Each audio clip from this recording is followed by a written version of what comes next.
I remade every mob into DC Marvel characters and then had them fight to find out which franchise is the strongest. Let's remake this pillager into Wolverine. First, we texture on the classic Wolverine colors, hold his belt off really quick, and adjust it so it's precise. Of course, we're going to need some muscular definition here. This is extendable claws made from adamantium, which is completely unbreakable metal. Masked for his fearless nature with ear holes that are definitely needed. Let's get into this boxing ring and toss down Wolverine. Looking sharp.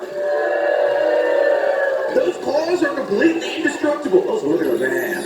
He's looking quite strong. Before he goes into battle, let's throw down a Vindicator and see what he can do. It looks like Wolverine is first going to move around and attack the Vindicator first with his claws back to back, actually in quick succession. This Vindicator is not looking spicy, but what you can see is Wolverine also has the ability to regenerate his health, which means we're going to need a solid competitor. Let's turn this zombie into Harley Quinn. Harley's completely white, cover her with classic red and black, some lipstick, and she also has blue eyes. And Harley Quinn stands out, but especially because of her ponytails. Let's just toss them a little pop of color. And her original look also really leans into the Joker style. And we've got Harley Quinn with an absolutely massive mallet. This thing does not look safe to stand under. Let's see if that mallet is going to be strong enough to take down Wolverine. It looks like it's got a serious knockback on it, which could help avoid any attacks coming in from Wolverine. Oh, goodbye, Vindicator. This is going to be a spicy battle. Let's bring Wolverine back in. Harley Quinn, oh, she's already jumping in. It looks like he can't actually land anything yet because Harley Quinn's mallet is hitting him on his noggin with an insane force, knocking him nearly outside of this boxing ring. I don't know if mallets are truly allowed in any official boxing match. It looks like Wolverine's regenerative nature is kicking in, though. I don't know if she's going to be able to withstand how long he's able to. And he's landing hit after hit now. It looks like he's able to get the rhythm down, but the jump comes in from Harley Quinn there, knocking him back yet again. But those claws are quick, and Harley Quinn is not quite quick enough. And down she goes! That is 1 for Marvel and 0 for DC. Let's get started on round number 2. We'll remake this husk into Deadpool. First, we need his red suit to instantly cover up all of his scars and shift it into more of an agile shape, while incorporating the black as well. His Deadpool emblem right on his belt, add a pocket here to hold some of his weapons, and his suit covers him entirely. So even the whites of his eyes are just part of his suit. Oh, and he could probably use some feet. And we've got Deadpool, who apparently brought a weapon to the fight. That is definitely not allowed. Chances are the thing doesn't even really work, though. Oh no, wait a second.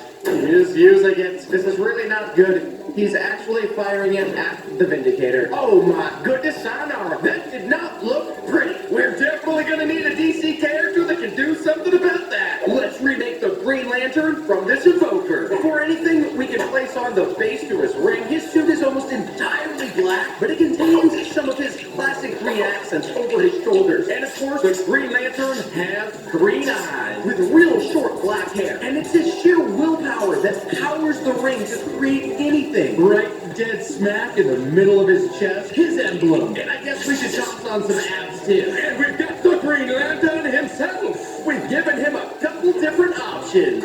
First, he can fire off his ring to do some serious damage. But second, possibly more importantly, Green Lantern can summon in one of these barriers that can be used to defend against any sort of shot from Deadpool. And there goes the Vindicator. Let's get right into it. Hello, Deadpool. Green Lantern makes the first approach, knocking Deadpool back. That first shot actually missed, but the second one lands. That is not good, buddy. Put up one of them great barriers. Exchange for exchange. One shot from Deadpool, one firing of the powerful ring from the Green Lantern. This could be a 50-50 chance between these two, but unfortunately, it looks like Green Lantern's ring is far more accurate than this contraband that Deadpool brought in. Deadpool's recharging health constantly. Use your wall! party at all. It looks like he's trying to back up behind his wall, but I don't think it's going to work out. Ooh, wait a second, though. Deadpool now has been focusing on the... Down he goes! Green Lantern wins! A fight for the ages ties it 1-1. DC on the comeback, but we're going to have to see what happens in round 3. This Enderman could be America Chavez. We're going to need to shrink these legs down, though, to a more normal size. Then bring the chest down and plug the head back on. America Chavez doesn't use any super suit at all, just her normal clothes. Blue shirt, black shorts. And she's got longer, almost curly hair. Then strap on her blue coat with the American flag colors. Ooh, and there's also a star right on the back. And of course, we've got to throw on her pride pin as well. And we've got America Chavez in Minecraft. And that jacket she wears looks delicious. I'd love to steal that thing for myself. Though I'm definitely not confident enough to steal things from superheroes. And I especially don't think I'd be able to steal anything from America Chavez because she's got an uncanny ability to be able to attack. But not only that, she's able to teleport through her star. Woo! Even if this Vindicator tried, I don't think he would be able to land anything on this right here. Woo! Another star teleportation, and smack, that Vindicator eats the dirt. Let's see if we can whip up something competitive. This Phantom could be remade into Supergirl. Just need to unplug the head here first and make it a bit more human-like. Then let me grab one of these wings to remake into her super cape. Long blonde hair and the same familiar super logo, which is that Kryptonian symbol for hope. But Supergirl is rocking her gold belt and a red skirt and those red boots. And we've got ourselves Supergirl in Minecraft. Those arms sticking straight out with a superhero pose, and here she's off. A low floater, I might add. It looks like she prefers to stay near the ground, and she's got some very special capabilities. Supergirl will fly up into the air, lock onto a hostile mob, and fire down her ice breath. Kazam! If Supergirl can land one of these ice breaths onto America Chavez, then she may be able to stop any sort of teleportation that could take place. But there is only one way to find out, and Supergirl takes instantly to the skies, getting one hit along the way, fires off one of the freezing breaths, but America Chavez was still able to teleport and went into the sky to get behind Supergirl. This is, oh my golly, another jumping teleportation. Oh, and what is this? Supergirl's getting sucked into one of the portals and gets annihilated. And straight back to Marvel to take the lead 2-1. Well, let's get back to the stadium where DC won to go to round 4. We'll use this group to remake Thor. Retexture his head and grab one of these ears to make Thor's helmet with the wing pieces because he's so fast. Righteously gold facial hair and expose these muscular arms that just have his beefy bracers. And absolutely chiseled core with actual metal that holds his chest plate together. And also armored leggings. And we've got Thor in Minecraft with his righteous golden beard. If you look closely, you can even see the biceps that we've given him. His power is in his hammer, though. Let's pull in some Vindicators and test it out. Thor instantly targets this Vindicator, whacks him once, backs up, and throws the hammer at him to call down lightning. It just doesn't seem to be doing enough damage to take the Vindicator down quickly, but the attack speed from Thor is pretty quick, so that could make up for the lack of damage. And down goes the Vindicator. The attack speed and distance could pose a challenge, but I know a great competitor from DC to bring the heat. Let's remake Black Adam from this iron golem, starting with putting on his black bodysuit, then add on the gold bracers around his wrist. And he's got a massive lightning bolt down his chest that shows he's a champion of the Wizard Shazam. Then Black Adam is also going to need some massive legs with a lot of muscle, because The Rock is beefy and The Rock plays Black Adam. We've got Black Adam. This man looks massive. And watch this man move. Super quick, flying around the arena, calling down lightning as well onto every single Vindicator in the area. That was fast for 3 to go down. This might not be good at all for Thor, but we'll let the fight speak for itself. A slow start. These two lightning-wielding superheroes have decided to engage, and Thor's the first one to call down the lightning. Black Adam finally calls down some lightning. Who can do it faster, though, is the real question. Black Adam will not let up. Corners Thor into a corner right there. Down Thor goes. we're tied 2-2. And we need a new arena to break this tiebreaker. We could use this skeleton to make Hawkeye. Texture on a nice chiseled nose with his sleek blonde hair, and he's got a black suit with a purple emblem. And Hawkeye has hearing aids because he's actually deaf. And then he just needs to have a load of arrows. And there we've got Hawkeye. Also bringing in his bow, of course. Let's find out the type of range this man has, though. Plenty of arrows. That one flaming, but he also has an explosive arrow that he can fire. At the rate that Hawkeye is also able to fire all these arrows is significantly fast. A final flame shot that knocks him out. We're gonna need a competitor that can close the distance. Let's remake Hawk Girl from this backstage to the fat head. Hawk Girl's brains with her mask cover and red lips, and her mask extends all the way out into a hawk-like head cover. Long red hair, golden and red suit, and she's sporting 3 legs with gold and red boots. And just like all Thanagarians, Hawk Girl has wings. Oh, we got Hawk Girl. She's instantly flying around as well,